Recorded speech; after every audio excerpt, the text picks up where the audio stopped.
Hola, ¿qué tal? ¿Cómo están? Bienvenidos desde la terraza a través de Dinámica Televisión. Nuevamente junto a ustedes para compartir, como siempre, como cada semana, en nuestro canal, acompañándoles con diferentes invitados en este verano 2015, donde mucha gente a lo mejor está disfrutando de sus vacaciones, donde mucha gente está compartiendo a lo mejor con familiares desde otras latitudes. Bueno, aprovechamos de saludarlos. Bienvenidos a la región del Biobío, a lo mejor están en Lota, en San Pedro, en Coronel o en alguna parte de nuestro país. Bienvenidos a esta región y por supuesto gracias por estar en sintonía de Dinámica Televisión. Antes de partir, como siempre, y de saludar a nuestro invitado, yo quiero invitarlos también a ustedes para que sean partícipes de este espacio, como a través de las redes sociales, en el hashtag Gato desde la Terraza. Gato desde la Terraza. Ahí puedes participar, a lo mejor con alguna consulta, puedes preguntar a lo mejor por el invitado. Hoy día vamos a hablar de temas interesantísimos.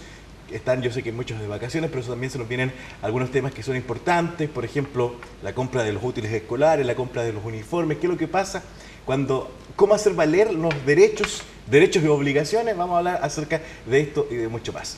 Pero también yo los quiero invitar para que nos puedan seguir a través de nuestra página en internet, porque ahí también están adosados nuestros programas. Está Desde la Terraza, está el programa de Rocío, están las noticias en www.radiodinámica.cl. Puedes ver las veces que quieras, cuantas veces quieras nuestro programa, como también nuestra señal online.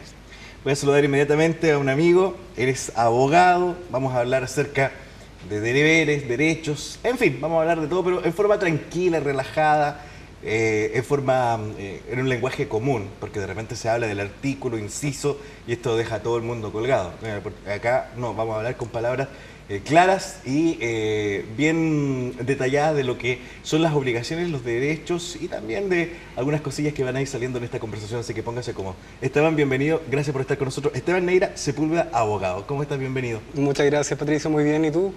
Muy bien, con calor nomás por estos días que estamos en verano, pero igual estamos en una época donde hace calor y es agradable poder estar compartiendo con la gente. Así es, te agradezco la invitación también a todo el equipo que te ayuda a hacer este programa que se llama La Terraza, como me contabas antes de comenzar el espacio. Y bueno, me pones un desafío que de verdad algo de presión me significa, que es esto de hablar con claridad de las normas legales, cosa que no es fácil porque obviamente que detrás de toda ley hay cuestiones muy complejas que tratar, que resolver, y por eso a veces se torna muy difícil poder explicar esos temas de un modo que parezca sencillo y de un modo que sea comprensible para la mayoría de las personas. Pero en todo caso, el esfuerzo lo vamos a hacer. ¿Por qué el lenguaje? Voy a partir por una pregunta también que cae de cajón, ya que estamos hablando de todo. ¿Por qué el lenguaje de los abogados, de las leyes, es tan complejo, Esteban? ¿Y te costó mucho aprenderte esta nueva forma de hablar, el artículo, tanto? Ustedes tienen que andar con la ley en el bolsillo para poder buscar cuál es el artículo de una ley específica. ¿Por qué es tan complejo el lenguaje judicial, si lo podríamos llamar así? Bueno, por muchas razones. Es una interesante pregunta, la verdad es una interesante pregunta. De seguro que estos temas para mucha literatura jurídica, para mucho... Y ya a ti te parece que hablar de literatura jurídica puede ser un contrasentido si queremos explicar en simple, pero es complicado porque las leyes lo que tienen que hacer, en primer término, es sintetizar para la generalidad de los casos. Entonces, conseguir que una norma prevista para muchas situaciones pueda resumirse, condensarse en pequeñas expresiones, en pequeñas palabras o en grupos de palabras, frases, oraciones que entre los abogados nosotros denominamos artículos, incisos, es una tarea compleja. Que un artículo de 25 palabras conformado por 2 incisos regulen 120 posibles situaciones es una generalidad difícil de conseguir.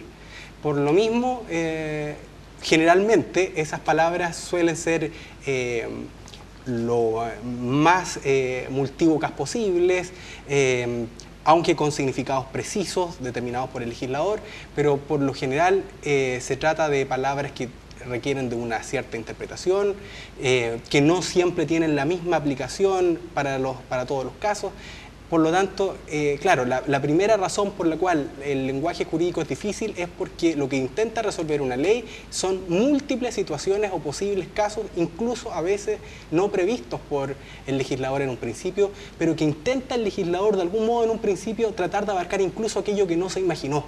Entonces, eso es una tarea difícil. Ahora, porque mucha gente y muchos de nuestros televidentes que nos están a esta hora observando, viendo sus hogares, de repente no entienden cuando hablan el inciso número 40, no, la ley número 20, el inciso 4, el párrafo 3, o sea, es como ir desgranando de uno por uno. O sea, es como, yo lo asimilo en algunas oportunidades a cuando uno lee la Biblia, que lee, por ejemplo, Génesis capítulo 3, versículo 4, es como ir dando como las coordenadas. Claro. ¿Por qué se produce esto?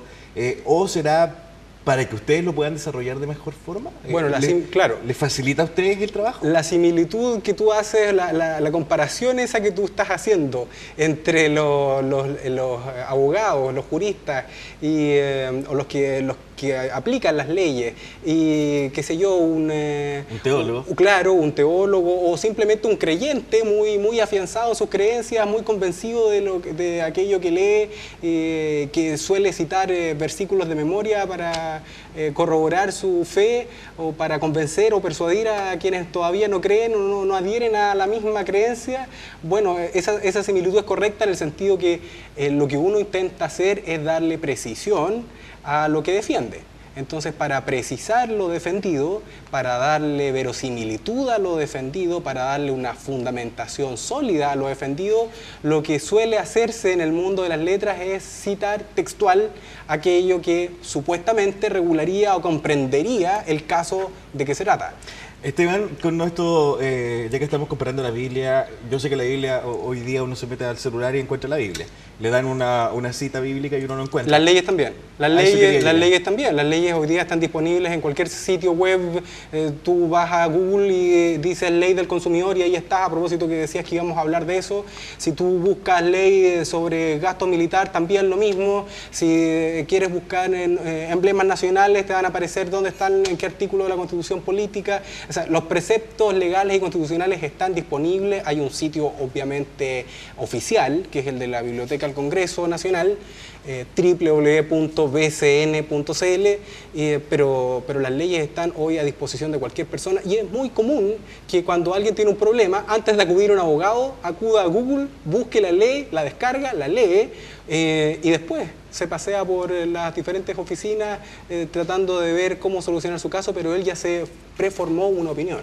¿Es lo más recomendable, o sea, a partir por eso, leyendo un poco la ley y luego visitar el abogado, o es lo más recomendable es ir y consultarle precisamente al abogado?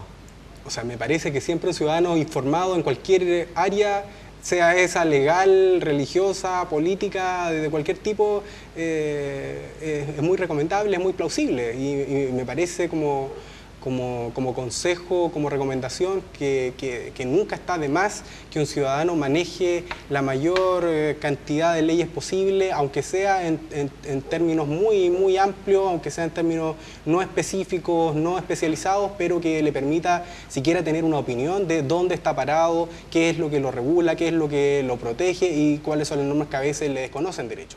Esteban, ¿por qué debemos, como ciudadanos chilenos o como ciudadanos en cualquier parte del mundo, tener una regulación? Para que las cosas anden ordenadas, ¿por qué se tiene que regular a través de las leyes? ¿Por qué existen las leyes? Muchos se preguntarán, ¿pero por qué existe la ley Emilia? ¿Por qué existe la ley del consumidor? ¿Por qué existe la ley del tabaco? ¿Por qué? En fin, ¿por qué tienen que existir las leyes? Yo creo que esa es una pregunta que debería contestar alguien que sea mucho más que un abogado. Pero me parece interesante que la formules, o sea, me parece interesante que cualquier persona, tú y yo que somos ciudadanos comunes y corrientes, yo con un título de abogado, tú eres locutor profesional y conductor de televisión, pero ninguno de los dos somos doctos ni eruditos en ninguna materia, no somos de 50 años de experiencia, no tenemos doctorados en ninguna materia, y sin embargo me preguntas algo que se preguntan y se cuestionan grandes teóricos de muchas áreas. grandes teóricos del área de la filosofía, grandes teóricos del área de la teología, grandes teóricos del área de lo jurídico, grandes teóricos de muchas ciencias sociales, que obviamente apuntan a veces también a las mismas respuestas por cuestiones obvias, porque la realidad, la fuerza de las cosas, se impone a veces a la fuerza de las teorías o a la fuerza de las leyes. La fuerza de las cosas nos demuestra, al parecer, que las personas necesitamos tener leyes que nos normen, normas legales que dirijan nuestro actuar, que de algún modo nos digan cuál es el marco dentro del cual podemos movernos. Y entonces un principio de respuesta puede estar ahí. Un principio de respuesta puede estar con bastante solidez en que lo normativo es necesario porque la realidad así lo demuestra. La realidad nos dice que si no existieran leyes que obligaran a los padres a pagar sus pensiones alimenticias, habrían cientos de miles de padres que con toda facilidad, una vez que sus hijos nacieron o mucho antes que sus hijos hayan nacido siquiera, son inubicables y no responden de sus obligaciones. Entonces, porque los instintos humanos, los sentimientos humanos son repetidos en el tiempo, constantes en el tiempo, entre ellos, por supuesto, la idea de evadir las obligaciones, la idea de venganza, que es muy fuerte en los seres humanos, la ambición de ganar a costa de otros, el odio, el resentimiento, por cierto, el amor, el apego familiar, todos esos sentimientos permiten deducir la necesidad de regular. Somos seres que tenemos muchos sentimientos y sentimientos contradictorios y sentimientos cambiantes, y entonces eso justifica que nos normen, porque como te digo, cualquier día entonces podríamos, claro, si no existieran leyes como la ley Emilia, cualquier día entonces queremos tener nuestra noche de furia y de farra y tomar nuestro automóvil a pesar de que nos tomamos 5 pisco sour, y bueno, podríamos hacer de esa noche la noche fatídica para muchas personas. Las normativas y las leyes, yo lo tengo muy claro quién los hace, pero nuestros televidentes no. ¿Quiénes hacen las leyes? Porque de repente aquí es cuando vemos en la televisión la famosa, lo que está muy de moda, detenciones ciudadanas, porque se hace la detención ciudadana y cómo lo justifican las personas que participaron en esta detención.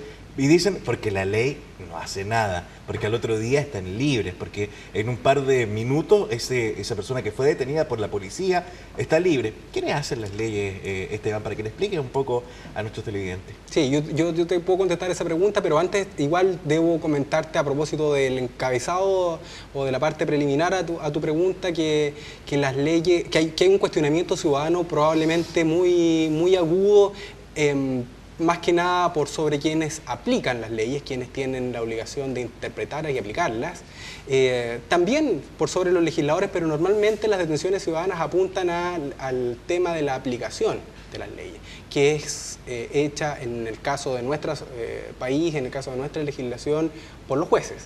Ahora, las leyes en nuestro país, y digo en nuestro país porque depende de las sociedades, en las sociedades dictatoriales, en las sociedades en que no existe un Congreso, no existe un Parlamento democráticamente elegido, lo imponen simplemente el dictador del momento, y así también ha ocurrido en algún periodo, en varios periodos de la historia de Chile.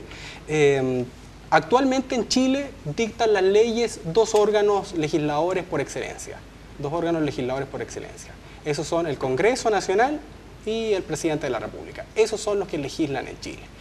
Y legislan sobre la base de la presentación de un proyecto de ley a través del Presidente de la República, del Ejecutivo, que obviamente es un proyecto que no elabora el Presidente, pero que es él quien lo firma, y eso se llama mensaje presidencial.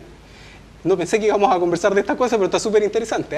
Yo creo que las personas van a agradecer explicar esto, que es de lo más básico de primer año. Yo creo que es importante porque mucha gente, y por qué se me nace, y me salgo un poco de la pauta que teníamos, porque mucha gente en estos días cuestiona este tema. O sea, dicen, los jueces no cumplieron la ley, los fiscales no cumplieron la ley. Entonces se preguntan, ¿y cómo está hecha la ley? ¿Quién hace la ley? ¿Quién hace la ley? Bueno, porque es tan flexible. Exacto. ¿Por qué? Ya. El origen de las leyes, entonces, como te iba diciendo, puede estar en el presidente de la República a través de un mensaje presidencial, o bien en el Congreso Nacional, en alguna de las cámaras, particularmente en alguna de las cámaras, cámaras que son en Chile la Cámara o Cámara Baja o Cámara de Diputados, o bien la Cámara Alta o el Senado, o Cámara de Senadores, en cuyo caso se llama moción parlamentaria, una moción parlamentaria. Una moción parlamentaria que generalmente es promovida por un grupo de parlamentarios, sea de diputados o sea de senadores.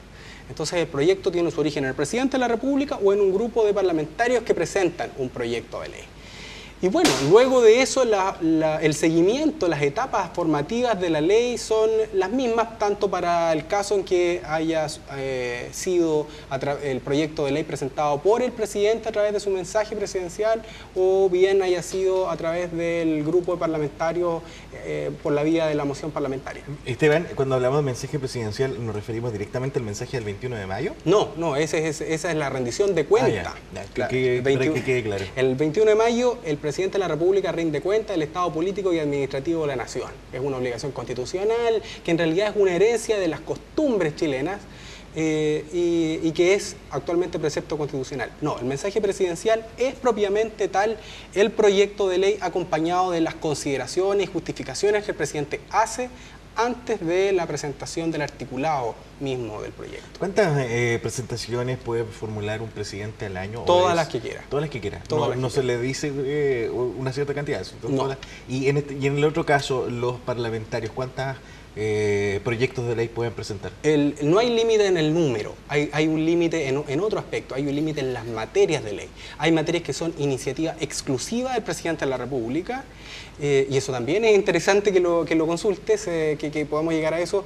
Hay materias que son iniciativa exclusiva del presidente de la República y que es criticable. En una sociedad democrática es cuestionable que existan materias que, por ejemplo, las que implican gasto, las que implican el pronunciamiento del Ministerio de Hacienda, esas iniciativas no pueden corresponder a la moción parlamentaria, no pueden corresponder a un proyecto emanado de los parlamentarios.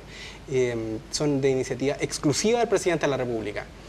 De manera que ahí hay una razón para las posibles reformas constitucionales, una razón para pensar por qué se justificaría mantener una norma que prohíbe que ciertas materias sean de discusión iniciada por parlamentarios.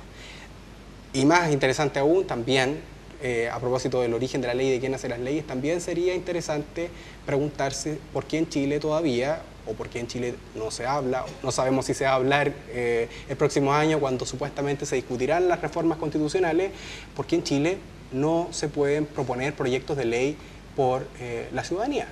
¿Por qué no se pueden provocar? Porque un grupo de ciudadanos como nosotros, a través de organizaciones comunitarias o de otro tipo, no podemos promover proyectos de ley. Ahora, la famosa Asamblea Constituyente, que se ha hablado en muchas oportunidades, que podría pasar por ahí y que al parecer al gobierno no le conviene mucho, a la clase, no hablemos del gobierno, sino que a la clase política, porque en el gobierno de Sebastián Piñera, que son los más recientes, o el de la presidenta actual Michelle Bachelet, han querido formular un poco lo que es la Asamblea Constituyente o escuchar la voz del pueblo, porque parece que no les conviene mucho que el pueblo hable, como que hay que tenerlo ahí medio calladitos nomás y que no opinen mucho. Bueno, es difícil que alguien que tiene el poder quiera delegarlo en otro tan fácilmente. No conozco muchas experiencias en que el oprimido reciba un regalo del opresor sin que antes libre una lucha sostenida y perdurable en el tiempo. De manera que para que una realidad que se ha dado en otros países como la de la Asamblea Constituyente se pudiera concretar en Chile, se me hace absolutamente evidente y necesario, se me hace perentorio que los ciudadanos primero se organicen, que las personas como nosotros, como tú y yo, seamos capaces de agruparnos, seamos capaces de organizarnos, de reclamar por nuestros derechos y después siquiera soñar con que alguna Asamblea Constituyente pueda decidir qué tipo de constitución y qué normas de esa constitución va a aprobar. Eso me parece todavía utópico en la realidad chilena. Bueno, ojalá algún día sí pueda ser una realidad. Esteban, Existen muchas... ¿Cuántas leyes existen en nuestro país? Muchas, muchas. Es una respuesta que Pero no, más o menos un cálculo. más de 20.000 leyes. Más de 20.000. 20.000 leyes, y eso sin, por supuesto, sin contar otros tipos de otros cuerpos legales que se asimilan a las leyes, ¿no? Siempre he tenido la duda, las leyes van según porque, por ejemplo, la ley 20.000 es la que regula las drogas. Las drogas, sí. Va luego las 21.000, van en ese orden. Exactamente. Ya. Sí, es un orden numérico. 20.000, después de la 20.000 viene la ley 20.001. Y después de la 20.001 viene la ley 20.002. Ah, ya, o sea, va por un orden numérico. Ahora, la gente, las leyes están abiertas para cualquier persona, ciudadano común que quiera tener estas leyes, ingresa, no hay prohibición, no hay que tener... están abiertas, es un derecho constitucional. Derecho constitucional. Es un derecho y es un derecho deber. Es un derecho deber. Tan garantizado tiene que estar el conocimiento de las leyes y en la posibilidad de leerlas y de acceder a ellas, que es una obligación saberlas, o por lo menos se presume conocido de las personas todas las leyes de la República. Estábamos hablando recién de las etapas de las leyes, las etapas de la dictación de las leyes, y dijimos que comenzaban con la presentación de un proyecto. Bueno, la etapa final, cuando ya el proyecto se tramitó en el Congreso Nacional, pasó por todos los trámites constitucionales, la etapa final es el decreto promulgatorio y después la publicación de la ley en el Diario Oficial. Publicada la ley, se presume conocida de todos. Se dice que no es una presunción, que es una ficción legal. Bueno, eso ya es una cosa muy técnica.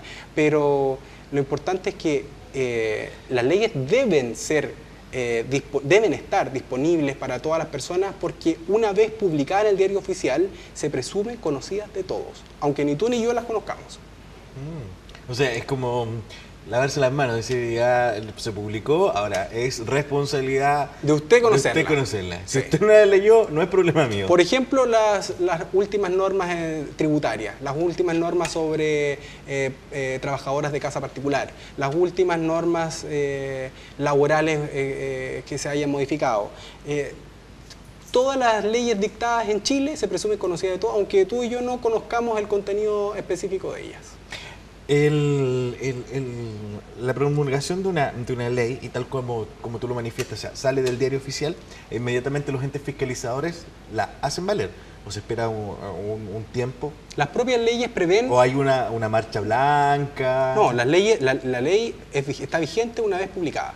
Ya. Ahora, lo que sí ocurre es que las propias leyes normalmente contemplan tiempos de aplicación de la ley, la gradualidad en la aplicación de estas o de algunos de sus mecanismos o de algunos de sus efectos, y contemplan obviamente y prevén situaciones transitorias.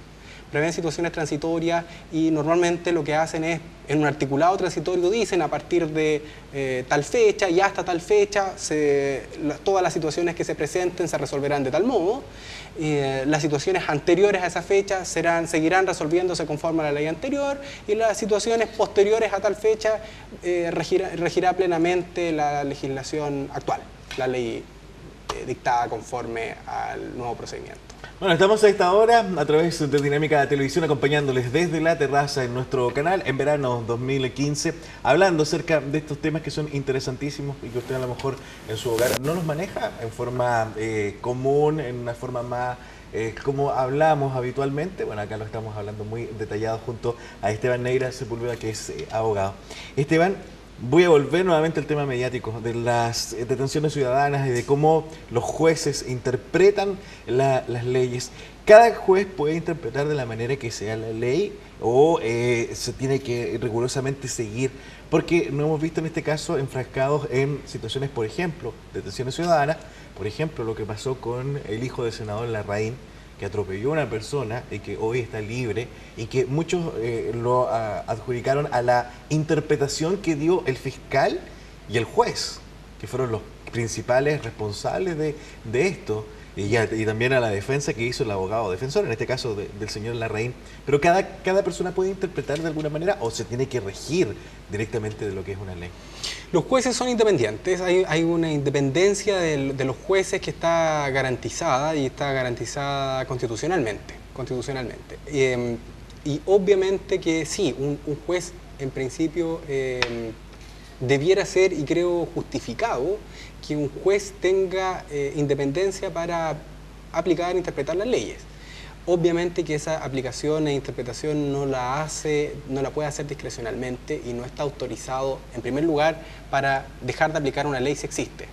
Segundo, darle un sentido distinto si el natural y obvio de la ley, la claridad de la ley, a propósito de que tú me pedías claridad en la aplicación de lo que conversáramos hoy, bueno, si la ley es clara, cuando todo el mundo sabe que el resultado lógico y obvio de una ley conduce a un determinado camino, ese juez no puede evadir ese camino. Lo que sí puede ocurrir es que existen vacíos legales o existen situaciones dudosas, de dudosa interpretación, de dudosa aplicación, y es ahí el momento preciso cuando el juez está obviamente destinado a aplicar la ley del modo que le parezca más conforme a derecho, más conforme a la equidad, más conforme a los principios de equidad conforme a los cuales las leyes se dictan. En ese momento es el preciso cuando el juez tiene mayor libertad, cuando existe un vacío legal o cuando la ley es de dudosa interpretación. Ahora, ¿estos vacíos legales por qué se producen? Por lo que conversábamos al principio.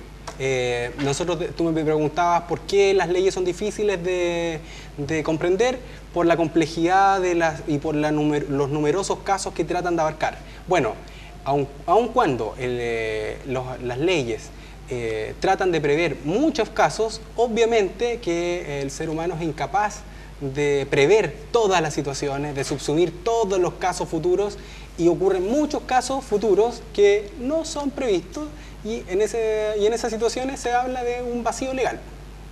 Que lamentablemente en algunas oportunidades, no en todas, pero en algunas oportunidades beneficia, en este caso, a la persona que infringió la ley.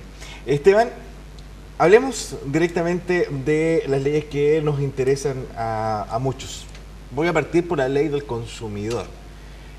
¿Cómo está la ley del consumidor en nuestro país? ¿Cuáles son los deberes y los derechos que uno tiene, una persona común? Yo, Patricio Spergel, voy a comprar una tienda y al momento de comprar tengo mis derechos y también mis deberes. ¿Cuáles son estos derechos que admite la ley del consumidor? Hay varios derechos. La ley sobre protección de los derechos de los consumidores, la ley que establece normas sobre protección de los derechos de los consumidores, es bastante amplia y es una buena ley. Es una buena ley. Y en realidad, como comentario, las leyes en Chile no son malas.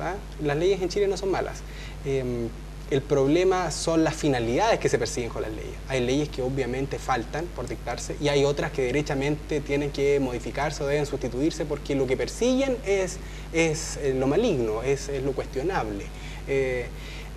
Pero en general las leyes desde el punto de vista de su técnica no son malas, y la ley del consumidor no es una mala ley, al contrario, es una buena ley que ha ido modificándose en el tiempo. Durante el gobierno anterior se modificó, se creó lo que se denomina el CERNAC financiero. Y esta ley que establece normas sobre protección de los derechos de los consumidores es la 19.496. Es una ley que establece varios principios, varias normas, definiciones, conceptos. Parte por definir lo que es un consumidor, lo que es un usuario, lo que es una empresa prestadora de servicios.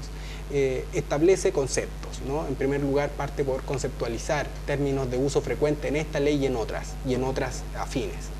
Esta ley 19.496 vela por ciertos derechos básicos, por ciertos principios que deben respetarse en las relaciones que se producen entre usuarios o proveedores de servicios, entre usuarios y proveedores de servicios, entre usuarios o consumidores por una parte y proveedores de servicios o vendedores por otra. Esos principios y esos derechos esenciales podemos sintetizarlos básicamente, en primer lugar, en que la ley vela por la veracidad, la verosimilitud del bien ofrecido, del producto ofrecido o del servicio ofrecido. O sea, que lo que se dice que se ofrece y lo que se dice que se vende sea efectivamente lo que en los hechos se venda o lo que en los hechos se preste. que si yo digo que presto un hotel con cabañas de lujo, con piscinas temperadas, qué sé yo, que efectivamente ese servicio se preste. Y no resulte ser que nunca habían las piscinas, que mucho menos eran temperadas y que en realidad de lujo tenía muy poco o nada. Entonces, la ley de protección que establece normas sobre protección de los derechos de los consumidores vela porque en primer lugar sea veraz la oferta hecha por el prestador del servicio o por el vendedor. En segundo término, también vela por una cuestión que es esencial, por la eficiencia en la prestación de servicio y por la eficiencia en la venta del servicio. O sea, si yo compré un televisor online en las tiendas a través de un sitio web, que el bien llegue en los plazos y condiciones estipulados. Si se comprometieron a que en menos de 8 días llegaba el producto a mi hogar, no puede llegar un año después. La eficiencia en la venta del bien o la prestación del servicio es elemental. Ahora, ¿el CERNAC financiero funciona? Yo creo que sí, hay bastante aplicación de la ley del consumidor.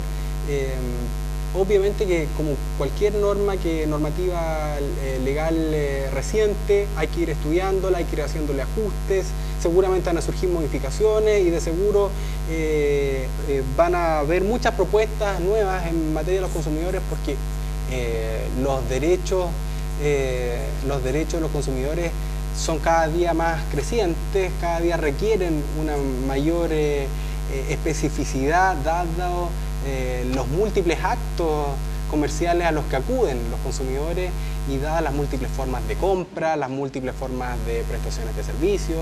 Entonces, modificaciones van a surgir. Y menos mal que hay organizaciones de consumidores súper bien articuladas, con buena dinámica organizativa.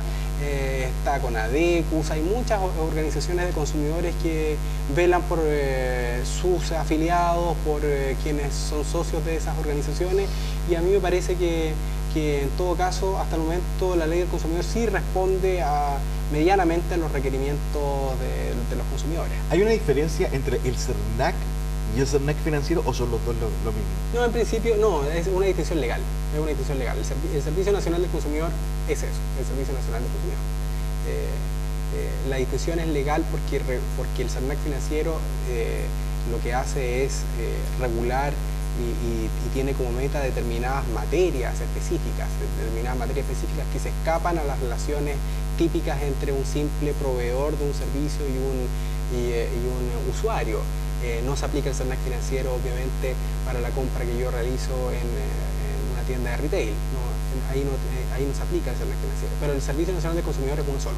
Ahora, realmente hay mano dura por parte del CERNAC pongámonos un ejemplo, una compañía X de telefonía que, por ejemplo, estaba no cumpliendo con el servicio, tenía el servicio de telefonía cortado por bastantes semanas y luego a final de mes llega una boleta por un servicio que nunca se entregó. La persona va y reclama al CERNAC financiero. ¿Hay mano dura o hay una colusión entre el CERNAC y la compañía telefónica? Ya, me suena conocido el caso.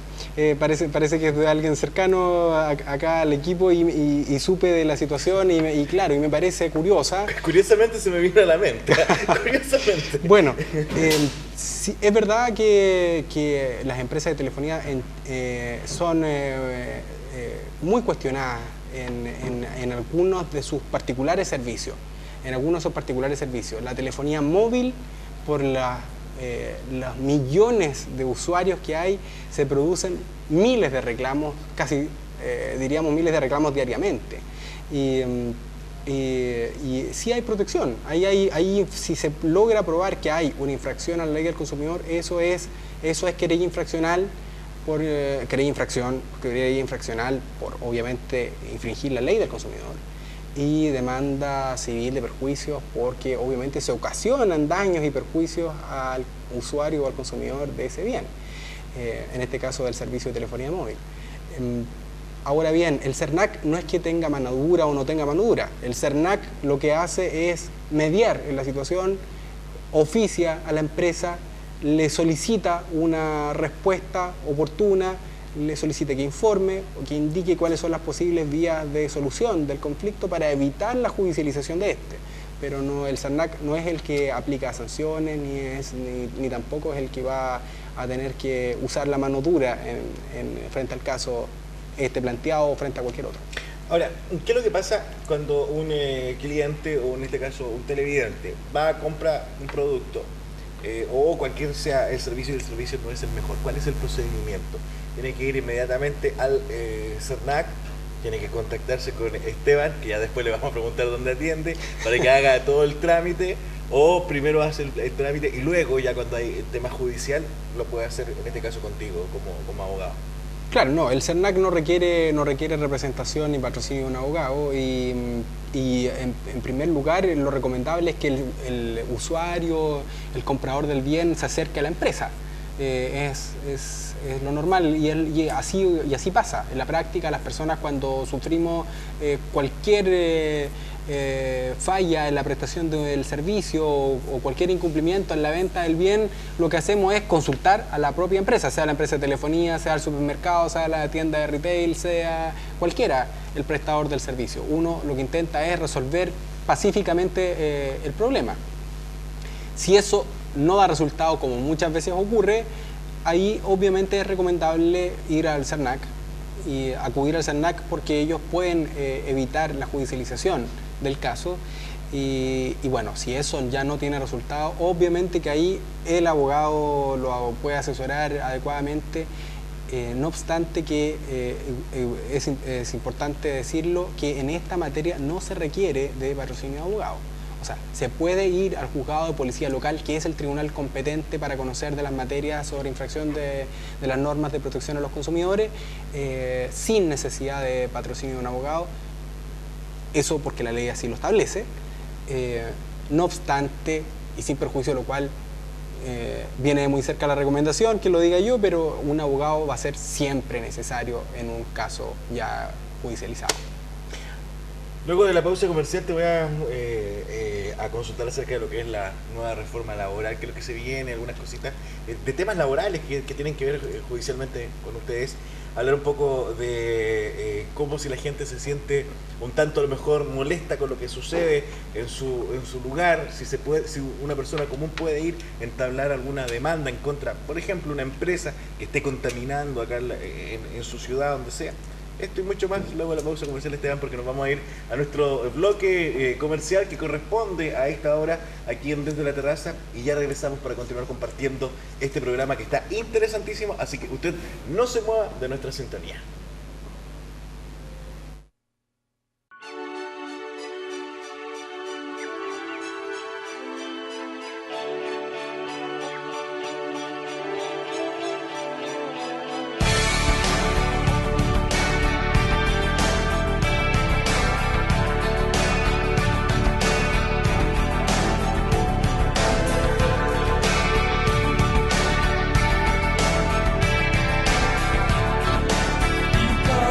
El cambio ambiental global es la sumatoria de todas las acciones destructivas que el ser humano genera sobre la Tierra día a día. Por eso es tan importante que vos participes, porque con pequeños cambios en tu rutina diaria podemos lograr la solución. Participá, sé parte del cambio.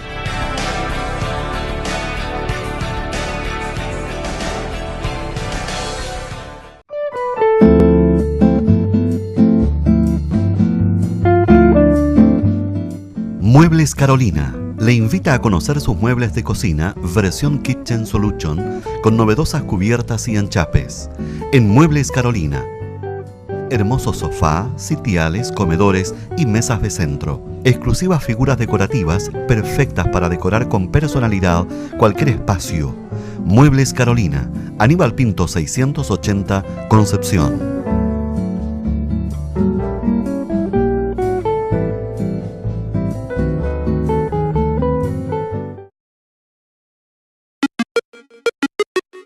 Ofertas de Santa Isabel para ahorrar y disfrutar. Ofertas para compartir cosas ricas de verdad.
¿Quieres disfrutar más y perder menos tiempo pagando tus cuentas? Mundo Pacífico te presenta la nueva forma de pagar en línea.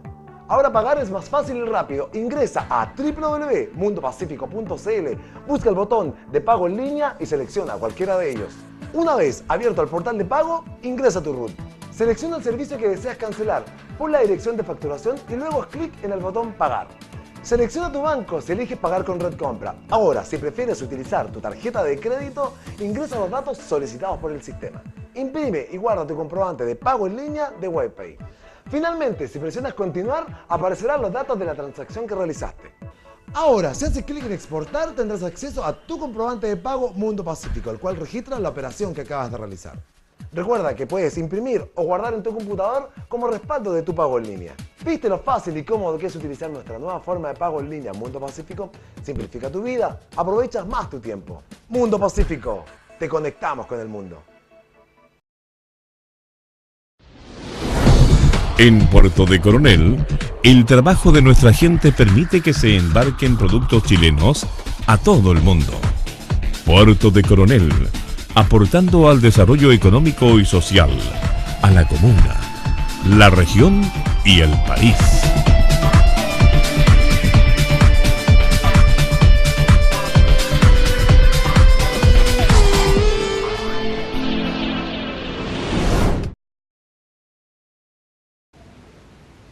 De regreso desde la terraza a través de Dinámica Televisión. Antes que pasemos al tema laboral, Esteban, algunos televidentes en la pausa hicieron saber un poco su inquietud. ¿Cuál es el tiempo que puede suceder para presentar un reclamo? Por ejemplo, yo compro un producto, volvamos nuevamente al tema voy a decir el caballero del teléfono, no voy a decir la señora porque se va a notar muy obvio. El caballero que tuvo problemas con el teléfono y la compañía. ¿Cuál es el plazo que tengo yo para reclamar? Porque hay plazos establecidos. ¿Cuántos son los plazos? Hay que distinguir de qué reclamo estamos hablando. Si es ante la empresa prestadora del servicio o la empresa vendedora del bien, en este caso es una empresa que presta un servicio, son 3 meses para pedir la reparación, la restitución o la devolución del dinero. Digo, la reparación del producto, en el caso que pueda ser reparado, sustituirlo por otro, o bien pedir la devolución del dinero. En el caso de eso, y para hacer efectivo cualquiera de estos 3 derechos, son 3 meses contados desde la fecha en que se recibió el producto. Ahora bien, tratándose de la interposición de una querella infraccional por infringir la ley del consumidor, el plazo es de 6 meses contados desde la fecha de la infracción. Entonces, una cosa es el reclamo que se va a efectuar para hacer valer cualquiera de estos 3 derechos ante la empresa, y el otro plazo es el que se cuenta para efectos de poder interponer en el tribunal, en este caso, como decíamos, en el juzgado, policía local, la querella por infracción a la ley del consumidor. 3 meses en el primer caso, 6 meses en el segundo. Cuando uno compra un producto y el producto sale deficiente, ¿cuánto es el plazo que yo tengo también para poder...? El mismo. Si el producto salió deficiente, 3 meses para ir a la empresa y decir, repáramelo o devuélvame el dinero, o previa restitución, cámbienlo por otro nuevo. 3 meses para hacer valer cualquiera de esos 3 derechos, o bien 6 meses si lo que quiero hacer es querellarme por infringir la ley del consumidor, la empresa, y demandar civilmente los perjuicios. Ahora, ¿cuál es mi garante? ¿Qué es lo que yo siempre tengo que conservar para poder reclamar? ¿La boleta? Sí, claro, la boleta es la prueba principal de que existe una relación comercial, una relación entre un proveedor, un vendedor de un bien y un usuario o un comprador. Pero obviamente hay más medios de prueba. Los reclamos que se hayan efectuado ante la misma empresa, el haber acudido al CERNAC, la copia del reclamo que ahí también se presentó, los testigos que puedan acreditar también las fallas que presenta el equipo o la mala prestación del servicio. Es decir, todos los medios de prueba, como ocurre en cualquier procedimiento y en cualquier juicio, aquí todos los medios de prueba son válidos, todos los que la ley establece. Ahora, cuando a mí se me extravía la boleta, ¿la empresa tiene la obligación de entregarme una copia? ¿O simplemente se perdió y perdió nomás? Las empresas de retail tienen un mecanismo para volver a reimprimir una forma de boleta que es el registro en realidad de que existió una operación de compra. Pero volver a otorgar otra boleta, eso no existe. Ninguna empresa, ningún prestador de un servicio ni un vendedor está obligado a volver a dar boleta. Eso no. Si el comprador extravió la boleta, es su responsabilidad probarlo y tendrá que probarlo por los otros medios que la ley establezca. Esteban, ¿qué es lo que pasa ya que estamos muy pronto a comenzar todo lo que es la temporada escolar, con las listas de útiles, con los uniformes? Cuando se compra un uniforme y que no es de la mejor calidad y que, por ejemplo, han pasado 2 o 3 semanas y el uniforme ya comenzó a desgastarse, los zapatos comenzaron a presentar fallas, ¿también tengo derecho a que me devuelvan el dinero o que me cambien el producto por otro producto? Los mismos 3 derechos de los que hablamos, restitución del dinero, la devolución del dinero, la restitución del producto o la reparación de ellos si fuese necesaria. De manera que los mismos 3 derechos y los mismos 3 meses siguientes contados desde la fecha de la entrega es la misma normativa, el mismo artículo 19 de la Ley del Consumidor. Y bueno, el llamado en cuanto a lo de los útiles escolares y la venta de los uniformes es a comprender también que es un periodo de altísimas ganancias para las empresas de retail, tal vez junto con el de Navidad y tal vez el Día de la Madre, de los periodos de mayor ganancia para las empresas de retail durante el año. Y tal vez un consumo inteligente, un buen consumidor debería pensar si es tan necesario renovar todo el uniforme, si no existirán otras vías para conseguir el uniforme de sus hijos. Sería bueno que las personas no tendieran a que todos los años compren el uniforme completo y todos los útiles escolares en el mes de marzo, porque es el momento en que las empresas reciben a miles de clientes y, por supuesto, un problema en una compra es un índice en el todo. Entonces no me parece que de parte del consumidor sea inteligente someterse a un proceso tan masivo como ese. No obstante que obviamente que comprendo que los útiles escolares hay que comprarlos, que los niños cambian de talla, crecen, aumentan su estatura y se vuelve necesario. Pero el consumo inteligente, y las organizaciones de consumidores así lo entienden también y así lo promueven, implica también abandonar las prácticas de excesiva masividad en el consumo. Y este es un momento, marzo, fines de febrero, última quincena de febrero y marzo es el momento en que se produce una compra masiva de bienes relativos a uniformes escolares y útiles para los estudiantes, que redundan en millonarias ganancias para las empresas y en muchos problemas para muchos consumidores. Vamos al tema laboral, que también está interesantísimo, que se está pasando rápidamente en la hora y no quiero dejar fuera este y otros temas. Se habla mucho, la ministra del Trabajo se fue a conversar con los dirigentes, la CUT, el ministro, en fin, el ministro del Interior.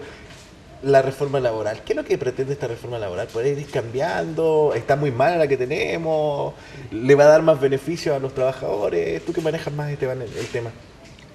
Bueno, habría que tratar de explicar primero que en realidad de reforma laboral propiamente tal no tiene mucho. Es una reforma a los procedimientos de negociación colectiva. Es una reforma que revisa procedimientos de negociación colectiva y que lo que también revisa de paso es las organizaciones sindicales y su rol en la negociación colectiva. Entonces, para ponerlo en términos de libros, artículos, incisos, que era un poco lo que conversábamos al principio, el lenguaje propio de los juristas, lo que se está haciendo es revisar únicamente los libros tercero y cuarto del Código del Trabajo, pero no se están revisando las normas sustantivas, se están modificando normas más bien adjetivas de procedimiento, particularmente de negociación colectiva.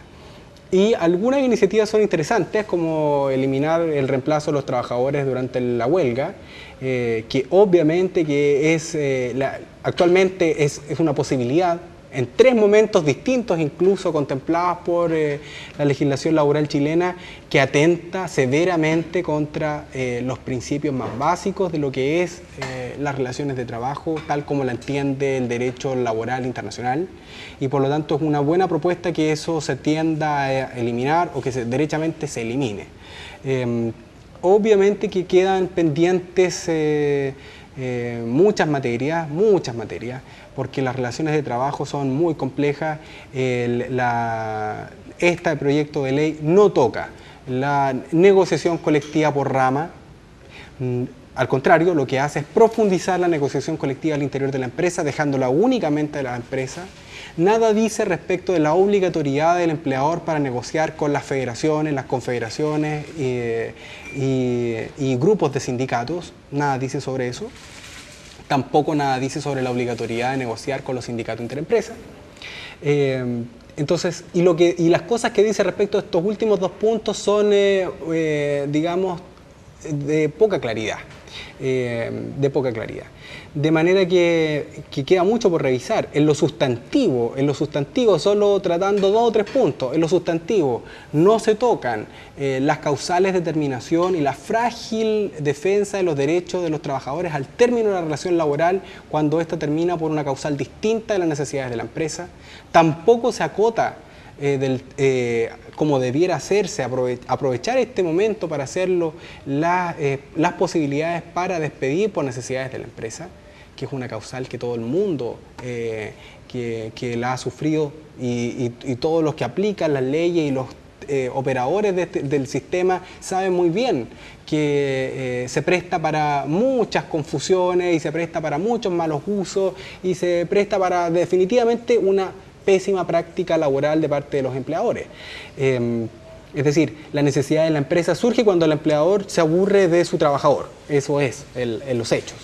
De manera que queda muchas normas sustantivas. Esta de la necesidad de la empresa es como la chiva más grande conocida en la historia laboral, porque nunca... Y cuando uno le va a preguntar, pero ¿cuál es la necesidad de la empresa? No, en este caso el empleador no tiene la obligación de decirle, no, mira, mi necesidad es porque me caían mal, ya estaba aburrido que llegara ahí atrasado, no sé. Por eso, de hecho, esa era mi necesidad. O sea, es como la voy y vuelvo.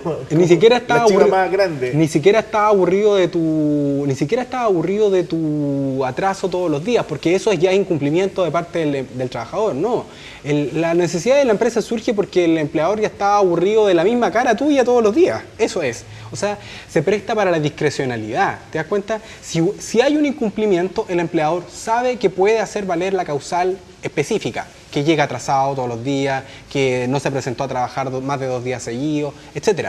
Si hay un acto de doloso de parte del trabajador, una disminución notoria en su productividad, si tiene conductas reñidas con la moral respecto a sus colegas de trabajo, respecto del empleador o de otras personas que estén en las dependencias del trabajo. O sea, esas causales existen y no dan derecho a indemnización de perjuicio. O sea, ni siquiera se trata de esas situaciones. No, la necesidad de la empresa es un absurdo aún más evidente. La necesidad de la empresa es, en lugar de lo del atraso, es me aburrí de tu misma cara de siempre.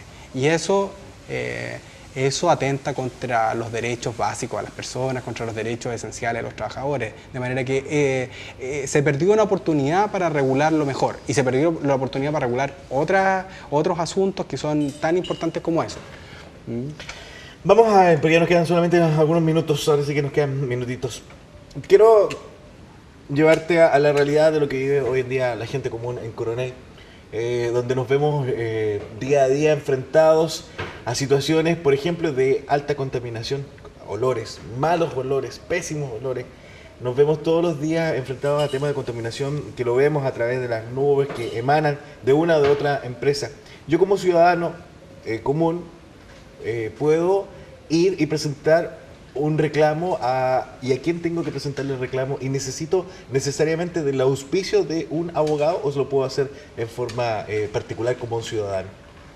Bueno, ahí hay que contar como muchas muchas cosas que son de mi situación profesional. Yo llevo poco tiempo acá en la zona y me he informado de largo tiempo que llevan muchas organizaciones comunitarias, territoriales, funcionales, juntas de vecinos, agrupaciones de juntas de vecinos, agrupaciones políticas, sindicatos, federaciones de trabajadores, en fin, muchas personas que han ido haciendo su propio camino en lo que respecta al daño ambiental que ha sufrido la zona producto de la mala ejecución de obras por parte de las industrias instaladas en las comunas de Coronel, principalmente Coronel, pero también en otras comunas.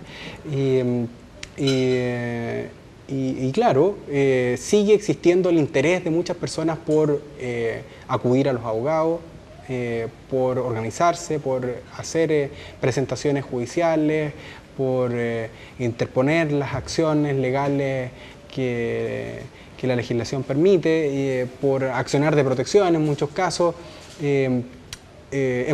Conversábamos antes del programa que al parecer ya hay pruebas suficientes en muchos casos de personas que están sufriendo enfermedades profesionales o enfermedades derivadas de algunos productos de uso común en estas industrias. Entonces es un tema vigente que ya lleva varios años, pero que al parecer va a retomar su vigencia y va a empezar a cobrar cada vez más importancia en los próximos meses, y es de esperar que las personas tomen decisiones organizadas, bien coordinadas, que acudan a buenos profesionales, que se hagan asesorar debidamente y también que exista de la otra parte el interés por tratar de resolver este problema que sufre esta comuna y otras de un modo lo más concluyente y definitivo. O sea, lo que está viviendo Coronel desde hace más de 5 años, podríamos incluso decir más de 10 años, pero en los últimos 5 años lo que está viviendo Coronel requiere de una solución concluyente, definitiva, una solución que abarque a todos los ciudadanos, a todos los pobladores, a todos los habitantes de la comuna y de sus comunas aledañas, y eso es una decisión que no va a pasar por un tribunal. No va a pasar por un tribunal, es una decisión que va a pasar por todas las partes que están presentes en el conflicto, y esas partes son 3, necesariamente. Son las empresas instaladas, son los habitantes de las comunas y, por supuesto, es también el papel del Estado y las autoridades que ocupan los cargos de representación popular, como son los seremis respectivos, los alcaldes, el intendente, etcétera, etcétera. Esteban, pero acá en los últimos acontecimientos judiciales que hemos tenido con el tema de contaminación y con el tema de daño medioambiental, la gente presenta sus acciones judiciales a modo de fin de, en el resultado final, recibir un dinero, y que en muchas oportunidades es avalado por las propias autoridades locales, que es más, le administran la plata o son los mediadores de empresa, pescadores, comunidad, y entre medio están las autoridades locales con organizaciones o con algún tipo de entidad que según ellos no con fines de lucro, pero que al final igual les queda una remesa en su cuenta de ahorro. O sea, para qué estamos con cosas, 20, 30 millones, igual tú lo tienes 2 o 3 días y te aumenta en algunos ceritos tu cuenta de ahorro. Pero si yo, una persona común o alguna persona cualquiera, me estoy poniendo yo como ejemplo porque no me gusta poner otros nombres porque se puede herir un poco, no quiero una indemnización económica, pero sí quiero que se solucione el problema por el bien mío, de mi gente, de mi familia, y de poder vivir en una ciudad tranquila, sin malos olores y sin contaminación. También se puede hacer, porque últimamente se está buscando la reparación económica.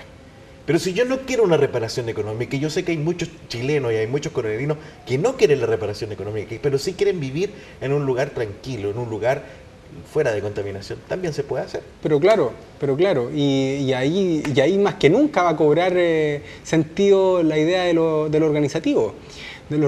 Porque como tú bien dices, parece ser la mayoría de las personas en esta zona las que están buscando vías de solución que en realidad representan evaluación de los daños sufridos y no soluciones definitivas, ambientalmente sustentables en el tiempo y que protejan la seguridad y la vida de sus propios hijos. Entonces hay muchas personas que sin darse cuenta a lo mejor han optado por caminos que en el futuro no van a ser los deseados, y muchos de los hijos de esos negociadores van a más que tener una idea de resentimiento en contra de las empresas, lo van a tener contra sus familiares que estuvieron dispuestos por una indemnización de perjuicio mantener la situación tal como está. Entonces parece ser que una buena parte de la solución es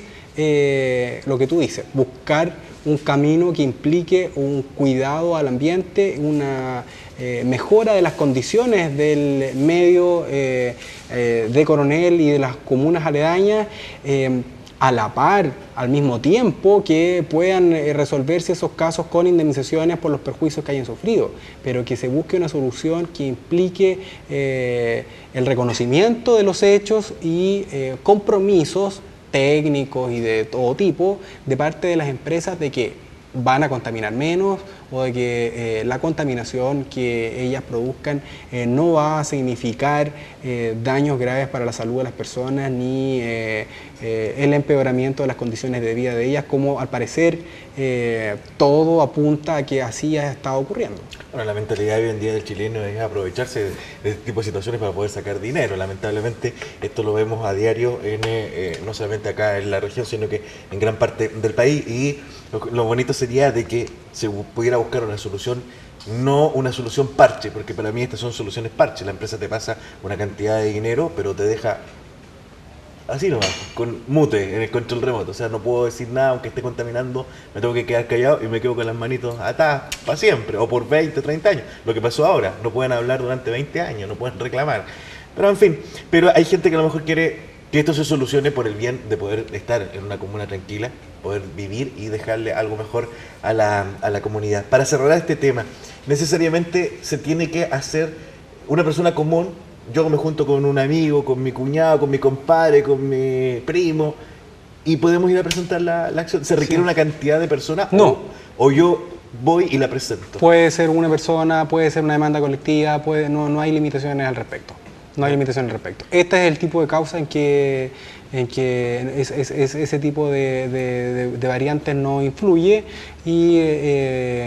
pero obviamente que requieren de una buena asesoría técnica y jurídica, porque no es lo mismo accionar 500 personas que lo que pueden hacer 5 personas. Entonces, en el último caso, una acción presentada por 5 personas requiere de una mejor asesoría y de emprender las acciones legales con mucha certeza de lo que se está haciendo. Legalmente yo puedo frenar proyectos que se estén presentando hoy, por ejemplo, se habla mucho y está muy en boca por estos días de que se podría presentar un proyecto para instalar una termoeléctrica en la isla Santa María junto a un parque eólico. ¿Legalmente yo puedo frenar este proyecto? La vía normalmente que se elige en esos casos es la acción de protección y se pide orden de no innovar. Y en muchos casos se concede por las Cortes de Apelaciones esa orden de no innovar, que lo que hace es precisamente lo que tú dices. Suspende la ejecución de obras o la instalación de industrias o lo que sea. La instalación de una ampliación de un proyecto que ya está aprobado también puede suspenderse. Y en este caso, te lo voy a llevar súper concreto, Santa María 2 de la empresa Colbún. ¿Yo, persona legal, puedo frenar este proyecto? Sí. ¿O ya no hay nada más que hacer? Porque acá se ha dicho, y lo han dicho incluso autoridades, no hay nada más que hacer, ya esto está firmado, ya lo firmó el gobierno anterior, el alcalde anterior, o quien sea anterior, porque se tira la pelota al anterior. Pero legalmente hoy, 2015, yo como ciudadano, ¿puedo frenar este proyecto? Mira, claro, cuando existen ya resoluciones de un proyecto que pasó por todas sus etapas, lo primero que alguien podría responder es que la oportunidad ya precluyó. Pero a mí me parece que a la luz de la Constitución política, que es la que manda, que es una Constitución con bastantes años, bastante añeja y muy criticada por las autoridades, pero sin embargo es la Constitución que nos rige, y acudiendo a esa Constitución y a los tratados internacionales ratificados por Chile que se encuentran vigentes, no veo inconveniente en poder provocar la suspensión de la ampliación de una industria por mucho que haya pasado por todos los trámites administrativos para que opere. De manera que la respuesta, si bien nunca va a ser absolutamente en blanco y negro, nunca puede ser sí, definitivo, sí, punto guión, no, punto guión, yo me atrevería a decir que es perfectamente revisable y examinable su suspensión. O sea, se puede hacer el intento Sí. de hacerlo. Sí, claro. O sea, no es que todo está todo escrito y aquí esperemos cómo se comienza a instalar y edificar la empresa o lo que sea. No existe el olvido sacramentado, existen los derechos adquiridos, por supuesto. Existen las situaciones que están firmes, existe la cosa juzgada en materia judicial, existe los plazos transcurridos para revisar una situación, todo eso existe. Pero lo que no puede existir es que se prohíba velar por los derechos actuales de las personas. Entonces, si lo que está en juego son derechos constitucionalmente protegidos de las personas, no veo cómo alguien pueda responder que ya no es objeto de revisión. Es que la palabra oleado y sacramentado yo creo que ha sido lo que más se ha usado en estos últimos 3 o 4 años.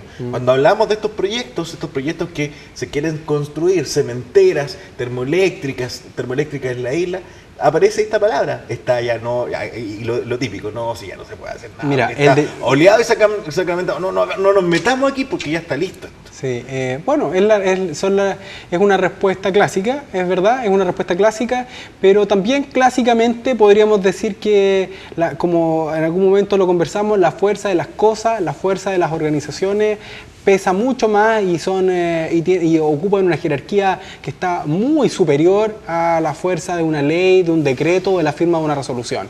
Si tú llegaras a ver en Coronel, derechamente, 200.000 personas, Coronel tiene 100.000 habitantes, o un poco más, tú debes saberlo mejor porque tú eres de la zona, pero si tú llegaras a ver 200.000 personas en las calles, con la solidaridad de las comunas aledañas y los habitantes de las comunas aledañas, reclamando por la instalación de esa industria, ¿a ti te cabe alguna duda de que se suspendería la ejecución de una determinada ampliación de obras? Lo más probable es que tendríamos suspensión en pocas horas. Pero lo que pasa es que, como decíamos, la fuerza de las cosas tiene que ocurrir, es decir, esa organización, esas manifestaciones, esa capacidad de las personas de reclamar sus derechos, de ejercerlos y de ser obviamente continua en el tiempo, de ser organizada, eso es una exigencia que es difícil de cumplir en estos tiempos, en que los sindicatos de más de 1.000 trabajadores son muy pocos y los que existen son solo de las grandes empresas estatales o de las muy grandes empresas privadas, y las organizaciones comunitarias de más de 1.000 personas también son escasísimas. Entonces, movimientos del número que yo te solicito para que se pudiera llegar a una solución de ese tipo son difíciles de prever, pero no son imposibles. Y ya hemos visto que por otras razones, a la memoria se nos puede venir Hidroicén, a la memoria se nos puede venir el movimiento estudiantil, a la memoria se nos pueden venir varios hechos que, por tener esos números en las calles, nadie dijo es que los decretos ya están firmados o las leyes ya están rigiendo para todos y no hay nada que hacer. Bueno, Esteban, yo te quiero agradecer porque nos has dejado muy bien instruido, quedó mucho tema y esto, amerita de que es nuestra oportunidad te podamos tener nuevamente por acá hablando de otros temas que van a salir a medida que vayamos entrando. Febrero es lento, pero a medida que ya vamos entrando a marzo, se nos vienen ahí algunas reformas tributarias que ya van a comenzar a operar, la reforma educacional y todas esas cosas que son también importantísimas que las podamos tocar acá en nuestro espacio. ¿Dónde te puede encontrar la gente para que pueda requerir de tus servicios? Tú estás recién instalado acá en Coronel, pero ¿dónde te pueden encontrar? ¿Hay algún Facebook, algún Twitter, algún teléfono, alguna página web? Hablemos un poco de todo eso. Del profesional ahora, Esteban. Cochrane 180, segundo piso, Coronel Centro. El número fijo es el 277-0164. También hay un Facebook que se llama así, abogado Esteban Neira Coronel, si no me equivoco, pero así llegarán, con Esteban Neira van a llegar, con mi nombre llegan, Esteban Neira, creo que se llama abogado Esteban Neira Coronel. Mi número de celular también se emite a través de los anuncios publicitarios de Radio Dinámica y de este canal. Lo puedo dejar también disponible. Sí, lo puedo para dar, que aparezca en un GC. Sí, 943-22301. 943-22301. Y correo electrónico también, abogadoefns@gmail.com. Así que están todas las alternativas para comunicarse conmigo y para representar, como conversábamos, no solo a personas naturales, sino también a organizaciones que estén luchando por algunos de los temas conversados o por otros que ni siquiera nos imaginamos. Bueno, yo creo que va a tener harta pega, amigo mío, porque se nos viene algo bastante fuerte, el tema del asbesto, que se está hablando mucho, una cantidad pero importante de trabajadores, que ya muy pronto también va a ser noticia, vamos a tener ahí algunos antecedentes y van a venir varias demandas. Así que yo creo que luego de ver esta entrevista le va a sonar harto el teléfono. Harto trabajo. Sí, harto trabajo. Así que no se preocupe que Coronel tiene harto paño que cortar. Así que gracias, Esteban, y abriendo la invitación para poder tenerte en una nueva oportunidad acá con nosotros. Muy bien, muy gentil por tu invitación y agradecido también de los espectadores que estuvieron ahí atentos a este programa. Bueno, y yo también quiero agradecer por la gran sintonía en esta jornada. Recordar que lo puedes hacer a través de nuestro hashtag, que es Gato Desde la Terraza. Gato Desde la Terraza, nuestro hashtag, para que te puedas contactar con nosotros. Además, también en Twitter, @DinámicaTV. En internet, nuestra página www.radiodinámica.cl. Puedes ver las veces que quieras el programa, cuantas veces quieras, porque está también adosado ahí a nuestra página. Muchas gracias. La próxima semana, nuevos invitados. Estamos en febrero, estamos en vacaciones, pero nosotros nos descansamos para poder informarles y también entretenerles a través de Dinámica Televisión.